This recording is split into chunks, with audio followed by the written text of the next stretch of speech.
Thank you all for coming. I'm Judy K. Wolf. I feel so strongly about sponsors achieving tainted victory with the help of 5 paid pros. If a sponsor was elected, I was considering asking that my late husband's name, Norman K., be removed from the list of Hall of Famers, as undeserving winning sponsors make a farce of what should be a majestic Hall of Fame. Are you suggesting that Barry Crane, George Rappi, and Nick Nickel are undeserving simply because they had the money necessary to play with the best? This doesn't sound like a sentiment that Norman would have supported, but you knew him better than I ever could have. Hardly did anyone consider Crane, Rappi or Nickel not of the expert class. By the way, you forgot Stamen and Goren. In fact, Bobby was one of the recipients of Goren. If the top player, not just better than merely good, has the money, I have no objection to them paying to get the best team available. It is the subpar, average or under-average players, we do not want to use names but you can figure them out, who pay enormous sums to play in major events and if playing with a peer would hardly make it to average. That is not Hall of Fame material. And, yes, Norman would be disgusted to see what is happening to his hallowed Hall of Fame. Not a doubt in my mind. I think where Jeff and I part ways is that I feel sponsors who are not really top players or close should not be candidates or elected to the Hall of Fame.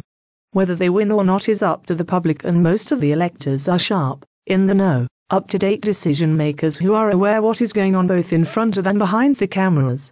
Nothing more, nothing less. By the way, if it eases you any, Jeff, I think it was disgraceful that Eric and Sammy had to wait so long. If ever there were automatics, they were the ones. I completely agree regarding Eric and Sammy. I also agree that Hall of Fame should only be considered for exceptional players with exceptional records. I would consider it unfair to keep players with equal records from being on the same ballot simply because one of them hired and the other did not. I would surely use my opportunity as a voter to try and elect the superior player. Sorry for misunderstanding your meaning. I had the impression that you felt victory as a sponsor was somehow tainted. My bad.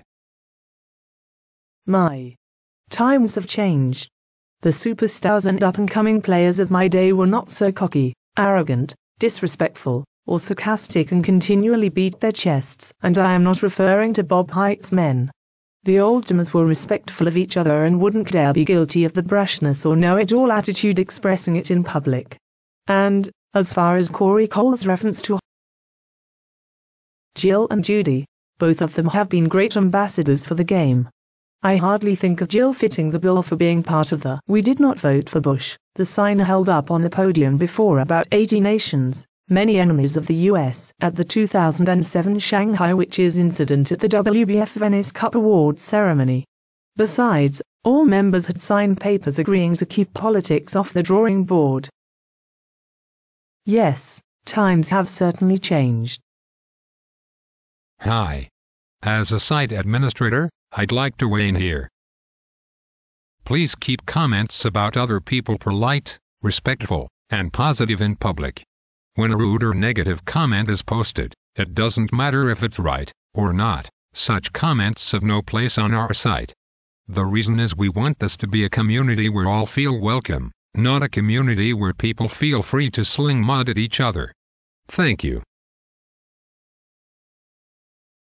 Judy K. Wolf said regarding the Shanghai sign, all members had signed papers agreeing to keep politics off the drawing board. This statement is false. How dare you? You are impertinent and disrespectful. How dare I? You must be kidding. You are the most arrogant, pompous, self-serving, egotistical, sarcastic whippersnapper on the bridge scene today. And besides, get your facts straight before you stick your nose where it does not belong. Your success has really gone to your head. Read on and maybe you will get an education about the background of restrictions and behavior in Shanghai.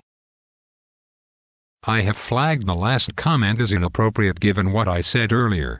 I don't care if you're right or wrong, joking or not, don't call other people names in public. Take this to email/private messages. Then in all fairness, remove Jeff Hampson's insulting remarks to me. What's sauce for the goose is sauce for the gander.